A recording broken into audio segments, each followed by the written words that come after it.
Welcome back to part 2 of this series on drum programming. In today's video, I'm going to teach you all the secrets and all the hacks of how to program modern pop drums, specifically from a viral social media song called Not Like I'm in Love with You by artist Lauren Weintraub. The drums in that production sound something like this.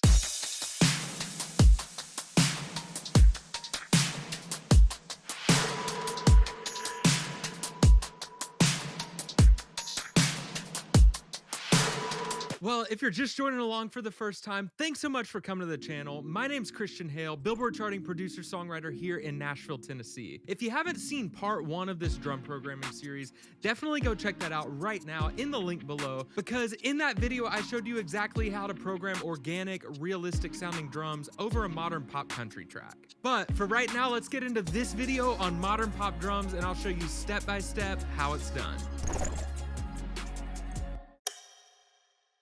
Hey, if you wouldn't mind, real quick, give this video a like, subscribe to the channel, ring that notification bell for more content, and drop a comment down below. That would mean the world to me, and that's so helpful as I make these videos for you. Alright, so I will first mention that I'm only gonna solo out the drums today in this production. I don't want to get a content ID copyright strike by playing the full song or the full instrumental. To hear this song in its full context, click in the link down below. There's a link to hear this song, Not Like I'm in Love with You, by artist Lauren Weintraub. So here's what some of those drums look like here in the session. This blue stuff right here at the top of my session, those of you that have been around a little bit now know that I typically do drums in blue up at the top of my Pro Tool sessions. All of this blue stuff right here is drum programming. And this is some hi-hats and perc and that kind of stuff. And this light blue is sweeps and impacts. So all of this blue stuff right here is what we're going to be breaking down. So let's first start by taking a look at what's happening drum-wise in the verses. If you take a listen to the full song, you can hear the instrument-wise, even beyond the drums, we have a pretty minimalistic arrangement going on. And that certainly rings true with the drums as well. If you just take a look here in the verse, and you can reference my markers up top. So you can see verse, pre-chorus, and the chorus is pretty obvious because a whole bunch of stuff comes in. But in the verse, we have these two snap tracks right here, and then those continue on in the pre-chorus, and in comes a kick with a little bit of percussion. For starters, though, these snap tracks, which I just got from Splice, I believe, just search snap, those two snaps sound like this. And then bringing in a super basic kick drum over in the pre-chorus, that sounds like this. Nothing crazy going on.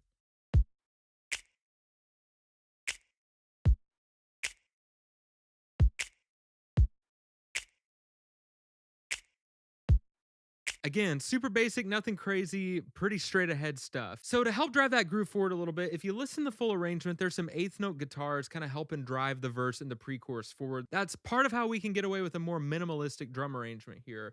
But one of the things that I snuck into this pre-chorus here was this clap loop, just to help propel the song forward, drive the groove forward ever so slightly. That with the kicks and snaps sounds like this, and that's literally it on the pre-chorus.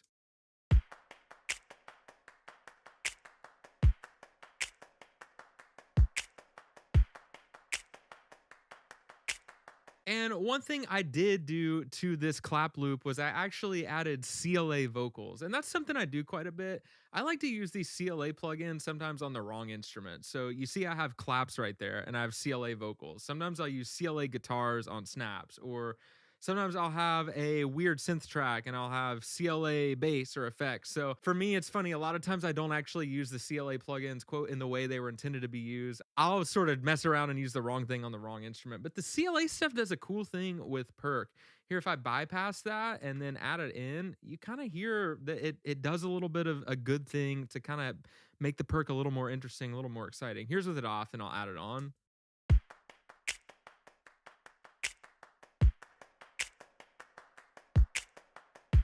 Yeah, and you can really go crazy, mess with these settings, add reverb, delay, compression, all the good CLA stuff that a bunch of you probably know about by now. So again, I'm using CLA vocals kind of in the wrong way there on the Perc. Taking a quick look at verse 2, it's pretty much all the same stuff going on in verse 1. There's a kick drum that I separated into another track just to turn it up a few dB so I didn't have to automate it. There's our same snaps going on here, as well as a little bit more Perc just to vary it a little bit, but all that Perc is stuff that's first introduced in the chorus. So I'm not gonna break that down for you here. You'll hear what all those Perc tracks sound like right now as we start taking a look at the chorus. So now taking a look at the chorus drums, let's start going through this one track at a time so you can see how the whole loop is built to make this chorus really lift and punch in a good way. So in the chorus, we have one of the same kick drums we have in the verse, this no shame kick it's called, but we changed the groove instead of the more syncopated groove to go 4 on the floor with the drums. So, you know, pretty basic 4 on the floor, every quarter note stuff like this. And to make that kick punch a little bit more, I added this kick toppy, which in isolation sounds like this. It's really that clicky bit, that top of that kick drum that I like. And put in phase and added to this no shame kick, those two together sound like this. You really hear the difference of what that's doing, giving that kick more volume and a lot more attack and punch, which again, the chorus, we're kind of just trying to throw everything we can at it, make it lift, make it feel as big and impactful as possible. So that kick drum is one little move to help us do that. From there, we start getting into the snare drums on the 2s and 4s. All the snares together with the kick drums sound like this.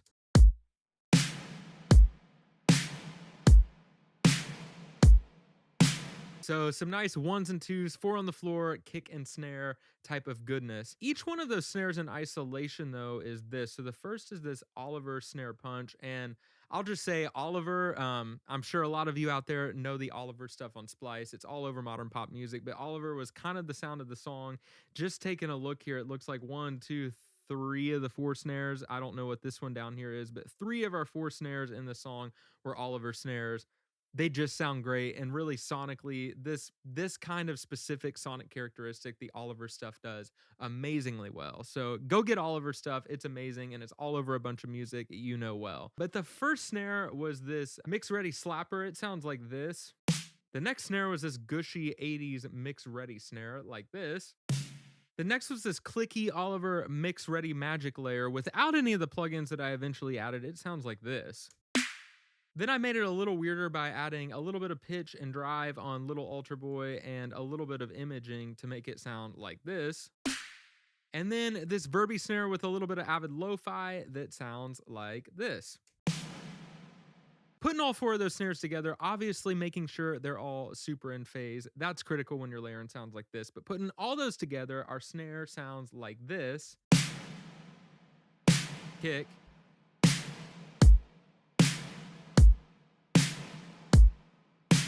If you notice, our snaps over here from the verse and the pre-chorus are also present on the 2s and 4s in the chorus. So those added to the snare and kick mix sound a little bit like this. Just helps give a little bit more of that top end, that attacky kind of thing from the snaps, like what that's doing quite a bit. Because we were pulling out all the stops, also added a clap to the soup here. This JCSS church clap, I believe from Splice also, that sounds like this.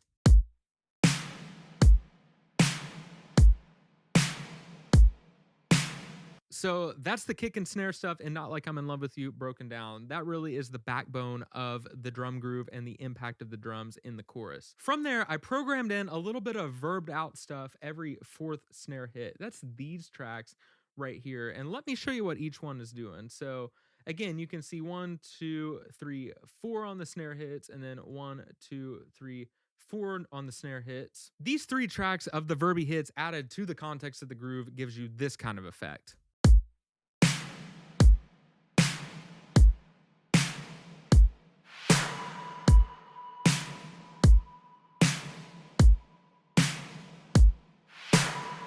Just a nice little thing that I do quite a bit to add a little bit of interest to the groove. So as far as those 3 tracks go, we first have this snare reverb right here that in isolation sounds like this.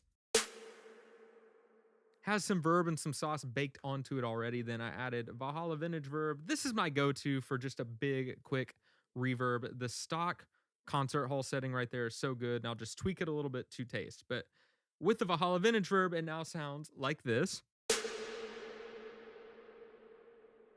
washier. More is more reverb was better there. And then I added this track called Ass Slap. I actually didn't even name it that. I Want That Sound, where this is from, is who named it Ass Slap. And this ass slap is really a go-to sound of mine. I use it all the time, specifically like on this beat 4 verbed out thing. You see it has a little bit of a like a tail, a front bit to it, and then the big attack here. Without the couple plugins, I added the ass slap with the verb 4 sounds like this. And then to take that sound a little further, I added Decapitator and a little bit more Valhalla Vintage Verb tweaked like this. And then that with the big snare, the big reverbed out snare, sounds like this. Doing a nice thing there. And then because Oliver, like I told you, was the sound of the song, I added in from Splice this Oliver Perc one-shot verb hit C, and then use a wave sound shifter to pitch that down a half step because I didn't want it to be verb hit C. I wanted it to be verb hit B, evidently. So pitched it down there a semitone. And so that is giving us this kind of effect with the ass slap and with the verby 4 hit. And putting all that back in context, just with the kicks and snares, that gives us this foundation of our groove.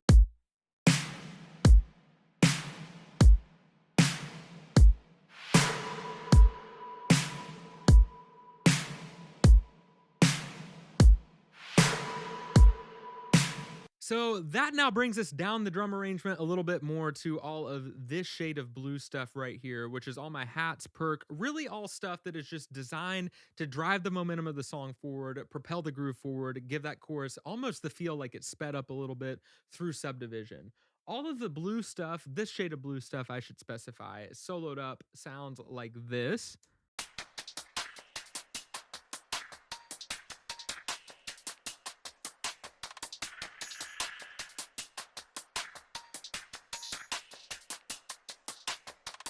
So you hear that as all upper mid-range, high-end, attacky, clicky. There's not much body in that. There's not much low end in that. And really the main reason why is those big punchy kick and snares are occupying so much of that frequency range that I don't need all this blue percussion stuff to be doing all that. I just need it to sit in its place in the mix, speak in the upper mid-range, and propel and drive the groove of that chorus forward a little bit. So taking you now one track at a time on those chorus loops. So we have the same clap loop right over here as we had in the pre-chorus that, for a reminder, sounds like this. Next, we have this track right here that I called Clacky Percs. Quite the track name, as always. It's no ass slap as far as track name goes, but it's some kind of name, Clacky Percs. I can't take credit for ass slap, though. I can only take credit for Clacky Percs. So Clacky Percs sounds like this on its own. And with the clap loop,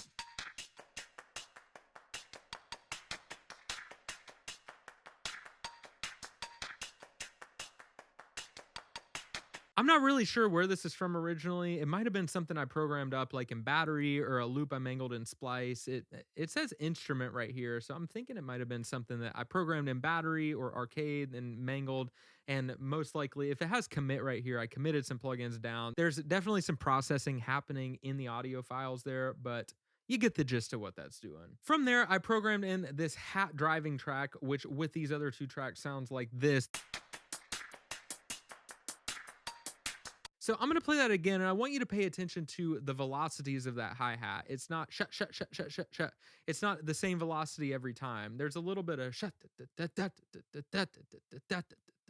in that hi-hat groove, and I'll show you how I pulled that off, but listen to what that's doing. Real quick here for the sake of comparison, I'm going to show you what it would have sounded like if I didn't put that inflection, those different velocities in. Here is full velocity on every single one of the hi-hat hits, just to illustrate my point. Sounds so mechanical and just doesn't have the interest in the feel that we were going for. But again, comparing that back to what the actual groove ended up being, we got something like this.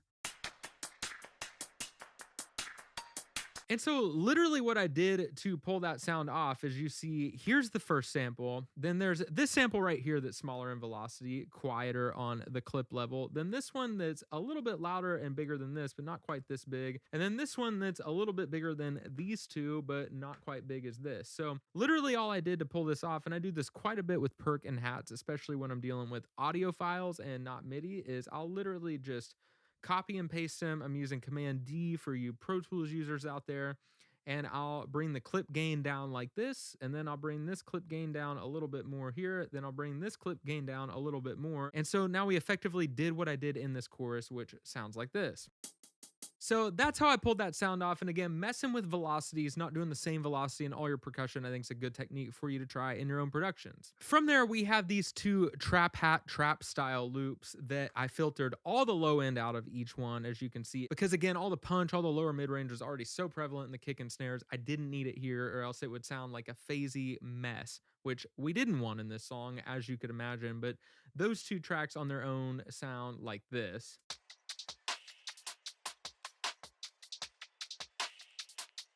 Start adding this in.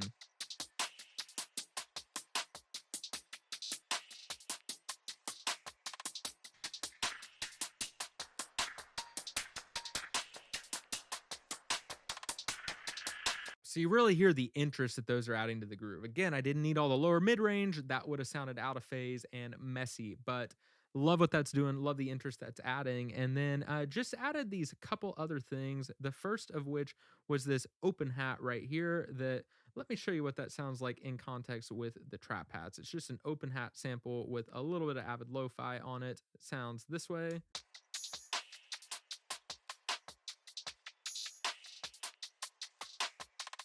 Again, just making our groove ever so slightly more interesting. And then I have this instrument 9 track right here, which is doing this in isolation.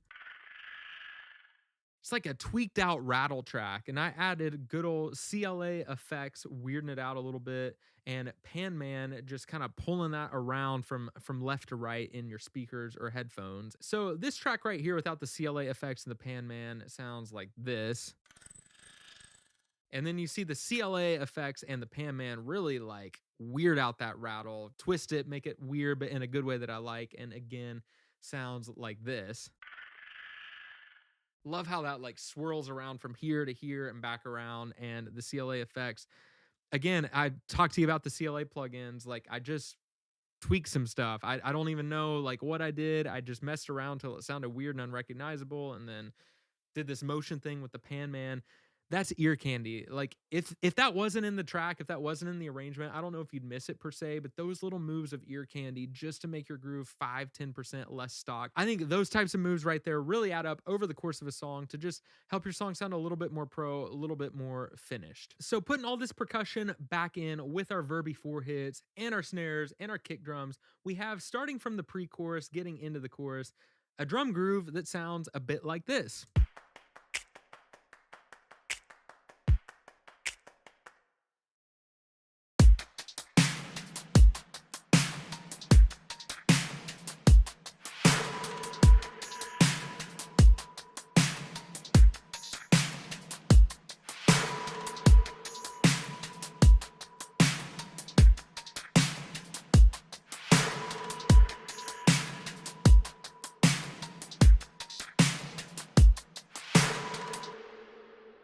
So all of these drums are actually being sent to this drum bus right here, which honestly, I don't do that often when I program drums. A lot of times I'll send program drums straight out to the monitor left, right, my master bus.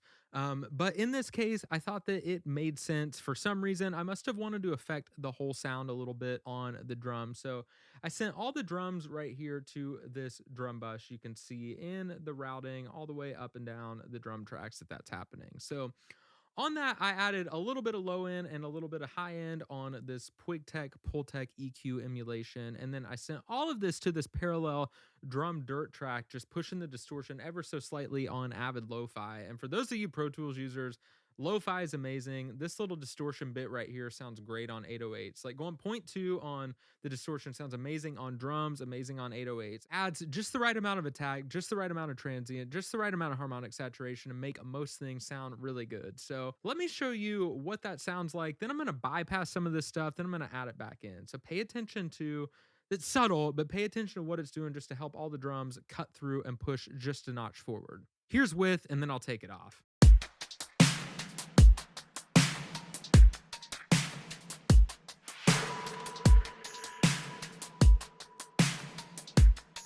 Bringing it back.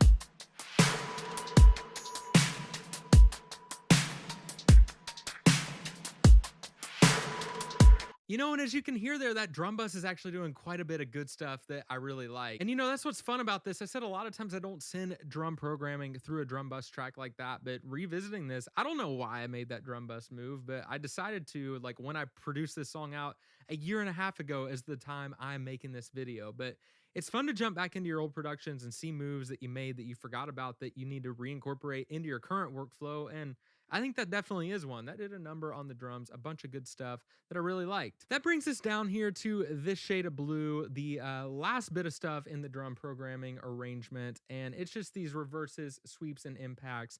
Super obvious. I sometimes like to call it low-hanging fruit type of stuff, but it does do a thing. It builds tension, provides release, gives impact, lets the whole world know it's time for the chorus. You know what these sound like, but if you don't, they sound like this.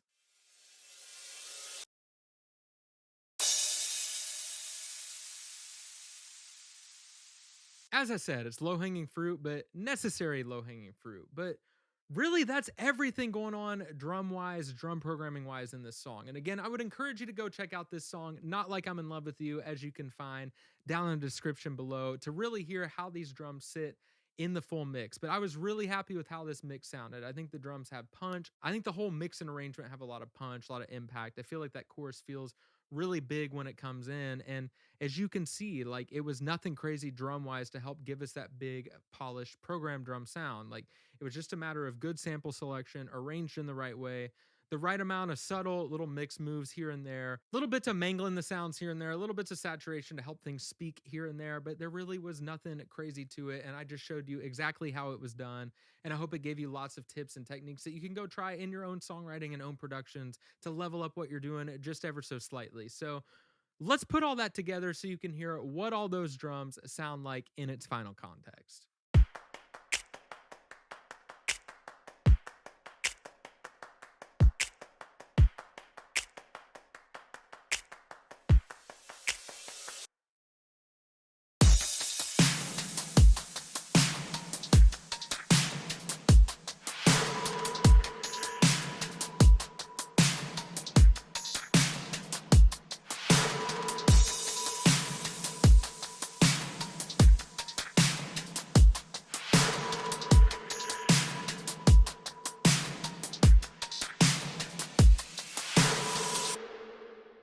All right, so that's a wrap on this video of how you can program modern pop drums, specifically on a viral social media song, Not Like I'm in Love With You by artist Lauren Weintraub. If this video brought you value, it would mean the world to me. Once again, if you liked this video, subscribe to the channel, ring that notification bell, and drop me a comment down below. Let me know what the most helpful part of this video was for you. Since you made it to the end, I do want to let you know that I actually offer several services that you can find on my website, christianhale.co. I have everything from free resources to the opportunity for you to purchase my exact vocal chain that I use day in, day out, writing and producing songs, to limited amounts of one-on-one coaching, and even the opportunity for me to give you feedback on your own songs and own productions. Again, all that can be found over on my website, christianhale.co. Go check that out for all sorts of good resources. And until then, we'll see you next time.